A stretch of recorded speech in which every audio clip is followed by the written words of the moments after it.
Alright, so in this video, I'll show you how to edit your listing on Zillow in 2026. Whether you want to change the price, update photos, or fix property details, this will guide you step by step. Yeah, so let's get started. First, go to Zillow and sign in to your account using your email and password. Make sure you're logging into the correct account before doing anything else.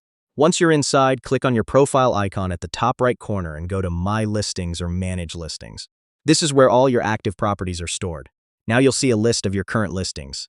Click on the property you want to update. Take a moment to make sure you select the right one, especially if you have multiple listings. Inside the listing page, look for the Edit option and click it.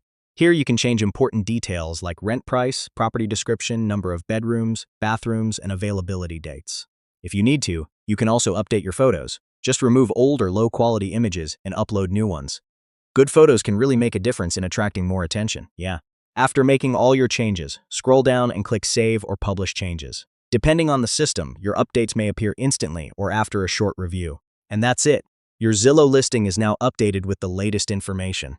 Pretty simple once you know where everything is, right? If this video helped you out, make sure to hit like and subscribe for more easy guides like this. I'll see you in the next one.